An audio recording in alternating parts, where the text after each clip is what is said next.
नहमदुहु व नुसल्ली अला रसूलिल करीम अम्मा बाद।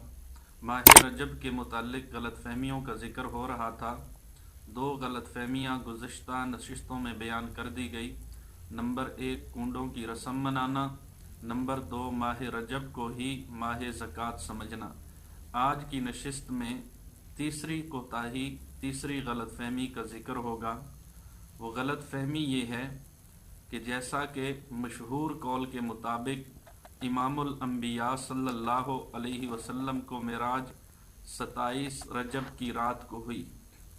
ये कौल मशहूर तो है, लेकिन ये दिन नबी अकरम सल्लल्लाहु अलैहि वसल्लम का मेराज के लिए मुतय्यन नहीं है, इसलिए कि बाज़ अक़वाल के मुताबिक अल्लाह के नबी सल्लल्लाहु अलैहि वसल्लम को मेराज 27 रजब की शब को हुई, जबकि बाज़ अक़वाल के मुताबिक इमामुल अंबिया सल्लल्लाहु अलैहि वसल्लम को मेराज माह रबीउल अव्वल में हुई। तो जब महीने की तायीन में इख्तिलाफ है तो तारीख़ को किस तरह मुतय्यन किया जा सकता है।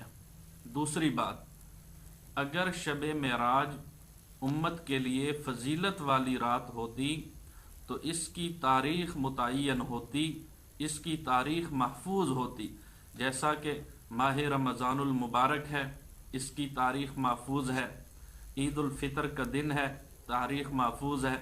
ईद उल अज़हा का दिन है, तारीख़ महफूज है।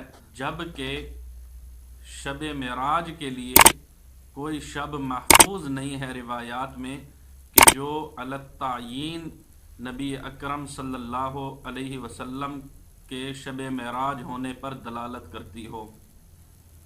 तीसरी बात यह है कि अगर ये तस्लीम भी कर लिया जाए कि शब मेराज फ़जीलत वाली रात है, तो फिर ये फ़जीलत सिर्फ़ उस एक शब को हासिल होगी जिस शब में अल्लाह के नबी सल्लल्लाहु अलैहि वसल्लम ने ज़मीन से आसमानों तक, आसमानों से सिदरतुल मुंतहा तक, सिदरतुल मुंतहा से अर्श मुअल्ला तक का सफ़र किया। तो ये रात तो फजीलत वाली हो सकती है। इसके बाद रजब का महीना आता रहे या रबीउल अव्वल आता रहे, या अगर किसी और तारीख़ में है वो रात हर साल आती रहे, तो उसके लिए ये फजीलत साबित नहीं होगी। इसलिए कि इमामुल अंबिया सल्लल्लाहु अलैहि वसल्लम को मेराज नबुव्वत के 5वें साल में हुई। इसके बाद अल्लाह के नबी सल्लल्लाहु अलैहि वसल्लम 18 साल तक ज़िंदा रहे।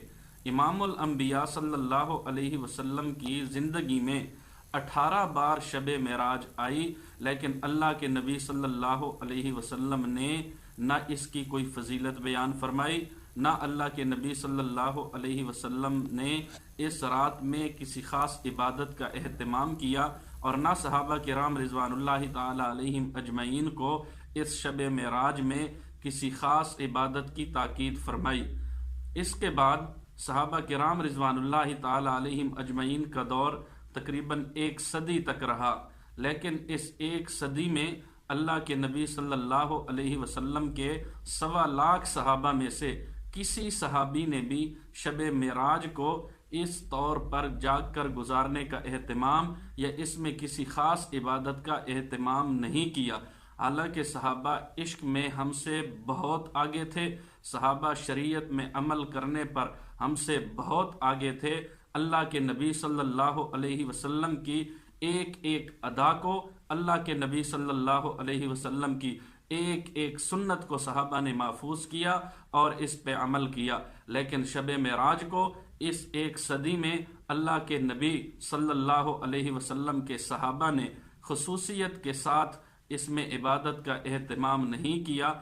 इससे मालूम हुआ कि शब मेराज ये कोई फजीलत वाली रात नहीं है कि इसको जाग कर गुजारा जाए, इसमें ख़ास इबादत की जाए, ख़ास रकातें, इसमें ख़ास सूरतें मिलाकर पढ़ी जाएं और इबादत का एहतमाम किया जाए तो इसकी फजीलत बढ़ जाएगी, इसमें ज़्यादा अजर व सवाब होगा मामूल से हट के।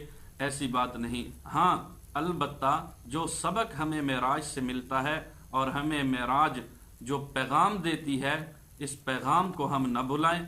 इसका पैगाम ये है कि हम सारी ज़िंदगी اللہ کے نبی صلی اللہ علیہ وسلم کے طریقوں کو حجت مانتے ہوئے اللہ کے نبی صلی اللہ علیہ وسلم کی سنتوں پر عمل کریں۔ اور جس طرح یہ بات ہمیں معلوم ہے کہ نماز کا تحفہ شب معراج میں ہی اللہ کے نبی صلی اللہ علیہ وسلم کو رب نے عطا فرمایا، تو ہم نماز پنجگانہ کا باجماعت اہتمام کریں، خواتین گھروں میں نماز پنجگانہ کا اہتمام کریں۔ یہی پیغام ہے ماہ رجب کا، اس پیغام کو سمجھنے کی ضرورت ہے۔ اللہ کریم مجھے اور آپ کو سمجھ نصیب فرمائے۔